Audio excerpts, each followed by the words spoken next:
Bonjour et merci d'avoir accepté l'invitation de Télématin, Jean-Pierre Farandou, bienvenue à vous. Alors, on a beaucoup de sujets à voir ensemble, on est un peu rattrapé par l'actualité. Avec le retour du Covid, pour commencer, il faut se poser sérieusement la question du retour du masque dans les transports. C'est ce que disait le monsieur vaccin du gouvernement, le professeur Fischer, qui était assis à votre place ici même hier matin. Jean-Pierre Farandou, est-ce que le masque sera obligatoire dans les trains cet été ?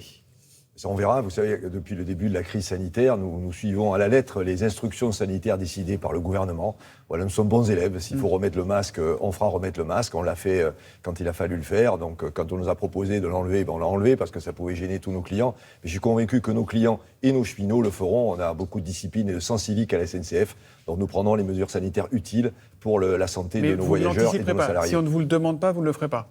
Non, on est dans la recommandation. Donc, effectivement, moi, à titre personnel, il m'arrive de le mettre. J'applique cette recommandation pour moi et pour les autres. Voilà, donc on est dans ce registre-là. D'ailleurs, on peut voir dans les trains qu'il y a une petite minorité de gens qui ont gardé le masque, dont moi. Voilà, mais on attend maintenant les instructions du gouvernement qu'on appliquera, bien sûr, avec beaucoup de discipline. L'actualité, elle est aussi sociale avec aujourd'hui une grève dans les Transiliens, le RER SNCF qui sera en grève notamment pour la finale du top 14 de rugby. Il y a eu récemment un mouvement en Champagne-Ardenne, il y a eu un autre mouvement en Nouvelle-Aquitaine, il y en a eu dans le sud-est. Est-ce qu'il faut s'inquiéter du climat social à la SNCF avant les vacances ? Vous savez, depuis que je suis à la SNCF, ça fait 2 ans et demi, j'essaye de pratiquer un dialogue social de solution et de construction, et pas trop un dialogue social d'obstruction qui au fond, amène pas à grand-chose et qui pénalise les usagers et les clients. Voilà, donc je vois qu'effectivement, il y a quelques mouvements sociaux. On peut comprendre que la période est difficile en ce moment. Je crois que sur la banlieue parisienne, il y a des problèmes liés aux travaux et à la planification des journées de travail des conducteurs. Ces travaux, il faut les faire. Bien sûr, ils pénalisent d'abord les usagers, puisqu'il y a moins de trains pendant les travaux. Ils pénalisent aussi les conducteurs qui voient leur journée de travail un peu chamboulée. Je ne pense pas que faire grève soit la solution, mais discutons et essayons de trouver des solutions. Mais sur le climat ensemble. social général, vous diriez que la marmite bouillonne ou que ce sont des points de crispation qui sont ponctuels ? Alors, de manière générale, mais pas qu'à la SNCF, je pense que le climat social, il est un peu tendu. On est dans une période un peu compliquée. On sait qu'il y a la problématique du pouvoir d'achat, par exemple, qui se pose à la SNCF comme ailleurs. Voilà, les discussions sont engagées. On essaie là encore d'anticiper, de canaliser. On n'est pas dans le déni. Moi, quand il y a un problème, je le mets sur la table. J'écoute l'opinion des partenaires sociaux et on essaie de trouver les meilleures solutions possibles. Mais justement, les partenaires sociaux, l'ensemble des syndicats représentatifs de la SNCF vous a écrit il y a quelques jours pour demander des mesures salariales d'urgence et immédiates.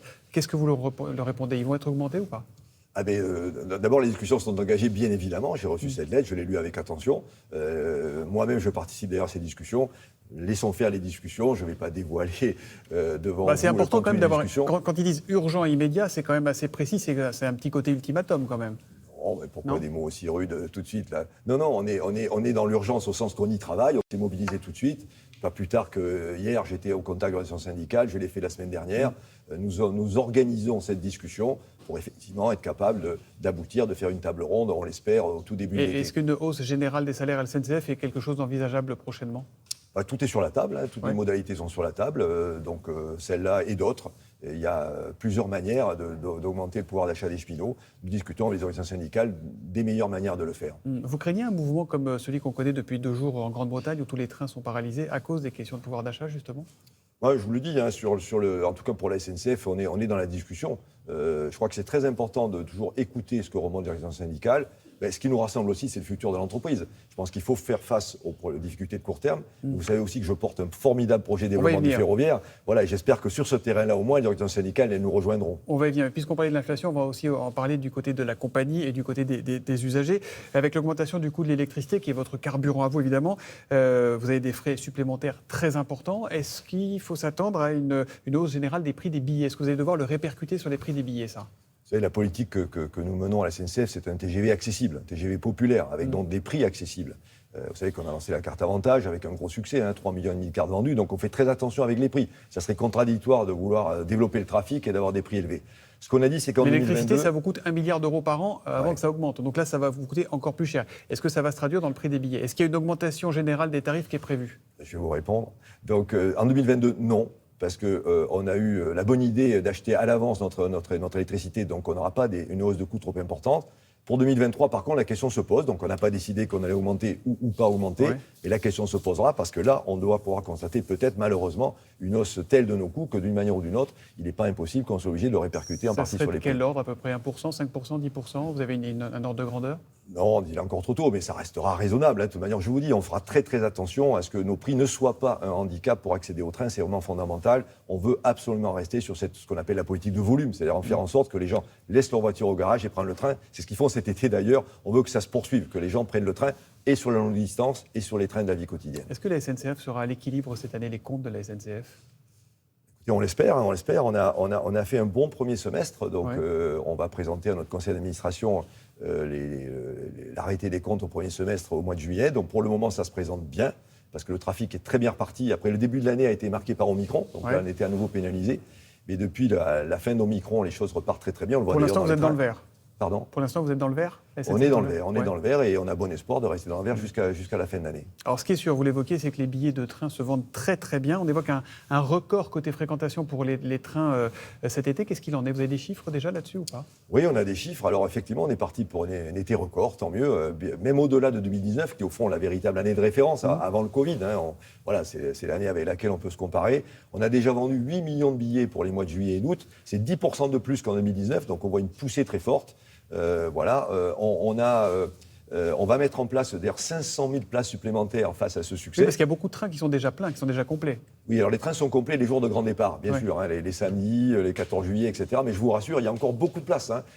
Dès qu'on se déplace de quelques jours, on trouve beaucoup de places encore dans nos trains. Voilà, donc n'hésitez pas, cherchez des places de train, vous allez en trouver. Donc choisissez le train cet été. C'est la bonne manière aussi de poser un axe sur la planète. Prendre le train, c'est moins pollué. Donc c'est important aussi d'avoir ce souci citoyen en tête. Vous pouvez en rajouter combien des trains ? Jusqu'à quel degré, quel niveau ? Parce qu'on entend et on lit que peut-être vous n'auriez pas assez de voitures.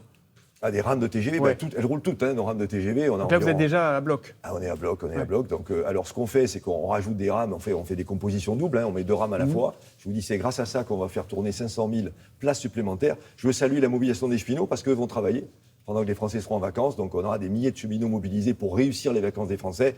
Voilà, on est au maximum, et je le redis, il y a des places disponibles. Voilà, certes, il y a quelques trains qui sont bien remplis sur les destinations. On va peut-être décaler d'un jour ou deux en amont, en aval. Décaler d'un jour ou deux, et là vous allez trouver de la place. Et c'est important de souligner le travail des cheminots et de dire que quand il y a un problème, c'est jamais de la faute des cheminots, c'est pas la peine de s'en prendre à eux. Les problèmes, ils peuvent surgir de partout dans votre métier. On a vu que la canicule, que parfois le réseau a quelques faiblesses. Est-ce que si des épisodes de chaleur se reproduisent, ce qui est probable, ça menace le réseau aujourd'hui ? Et ça peut créer des difficultés. Oui, le réseau ferroviaire, c'est à base d'acier pour les rails et de cuivre pour les caténaires. C'est du métal. Et le métal, on se souvient de nos cours de physique, quand il fait chaud, il se dilate. Quand il se dilate, il est fragile. Voilà. Et ce qu'il faut absolument éviter, c'est la rupture. La rupture du rail comme la rupture de la caténaire, parce que là, il n'y a plus de train qui roule. Voilà. Donc pour limiter ce risque de rupture, on réduit la vitesse des trains. On le fait dans le sud-ouest en particulier, la chaleur est très forte dans les Landes. On est amené à réduire la vitesse des trains. Donc on met un peu plus de temps, on va mettre un quart d'heure ou 20 minutes de plus pour aller à Paris, mais franchement, ça vaut la peine parce qu'on évite un incident. Et je pense que quand on part en vacances, est-ce que c'est si grave que ça de mettre un quart d'heure de plus ? Personnellement, je ne le pense pas. Sans doute pas, Jean-Pierre Farandou. Vous le disiez, ça fait 2 ans et demi que vous dirigez la SNCF. Comment vous voyez la SNCF dans 10 ans ? Moi, j'ai de grandes ambitions pour le ferroviaire, la SNCF et le ferroviaire. Je pense que le ferroviaire, ça peut être la solution par rapport au sujet de transition écologique, puisque, par exemple, le TGV pollue 50 fois moins que la voiture, 80 fois moins que l'avion. C'est quand même très spectaculaire. Les marchandises, c'est pareil. Une tonne transportée en train, c'est 10 fois moins de pollution que la même tonne transportée par le camion. Donc moi, je pousse une vision où on ferait 2 fois 2. 2 fois plus de passagers dans les trains, 2 fois plus de marchandises dans les trains. Ça éviterait la congestion routière, ça éviterait les problèmes d'accès dans les villes. C'est aussi bon pour le pouvoir d'achat. Il va falloir acheter combien de trains pour faire x2 ? Parce que ça ne va pas se faire tout seul, x2. Environ 2 fois plus de trains. Et sur 10-15 ans, pourquoi pas ? Pourquoi pas, soyons ambitieux. Je pense que le moment est aux décisions courageuses. Je crois que notre pays a besoin qu'on prenne des décisions fortes. Moi, j'ai un projet qui est bon pour la planète, qui est bon pour les territoires, qui est bon pour le pouvoir d'achat, qui est bon pour l'emploi. Ce projet crée 100 000 emplois en France. Et vous le chiffrez à combien ? Ça coûtera combien ça de faire ? On voit ce qu'ont fait nos voisins européens. C'est les ordres de grandeur sont à peu près les mêmes. C'est à peu près 85 milliards en Allemagne, c'est plus de 100 milliards en Italie sur 20 ans. Je pense qu'il faut avoir cette ambition-là si vraiment on veut faire la transition écologique, si vraiment on veut jouer la cohésion des territoires, il faut y aller. Et l'actionnaire vous suit là-dessus ? L'actionnaire, on discute avec lui, j'ai besoin de lui, bien évidemment.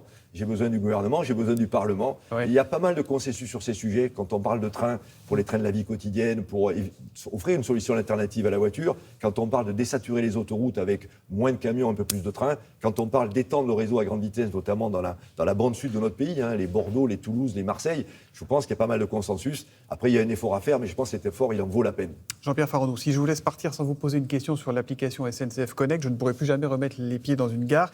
Est-ce que vous aussi, vous avez galéré avec SNCF Connect? Oui, un peu, ouais, je le reconnais, mais moi, je sais, je suis pas dans le déni, je vous l'ai dit. Mais ce qui m'a fait plaisir, j'ai discuté avec votre assistante, elle m'a dit qu'elle s'était connectée pas plus tard qu'hier, et elle avait trouvé le service excellent. Ouais. C'est la meilleure des récompenses. On a démarré un peu juste. Vous avez déposé un CV en même temps ou pas, non? Non, peut-être, c'est peut-être la prochaine fois qu'on se rencontrera. Et c'est bien volontiers que je l'accueillerai d'ailleurs, je suis sûr que vous la formez très bien. Donc, non, franchement, on a travaillé avec nos clients. Il y a eu des problèmes au Il y a départ. eu une erreur, il y a eu une impréparation, il y a eu un...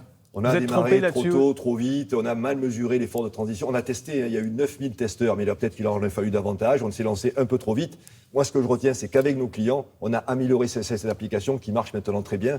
On vend pour 17 millions d'euros de chiffre d'affaires par jour. Il y a 20 millions de Français qui l'ont dans la poche. Les notes d'évaluation, vous savez, dans les stores sont en train de remonter. Voilà, même au même niveau qu'avant. Ça y est. Donc le problème est réglé, ça y est? Moi, je pense que le problème est derrière nous. Après, une application, ça évolue toujours. Et ce contact qu'on a avec nos clients, on va le garder pour encore améliorer cette application. Merci beaucoup Jean-Pierre Farandou d'être venu dans Télématin. Merci à vous. Je vous en prie, Merci à vous, messieurs.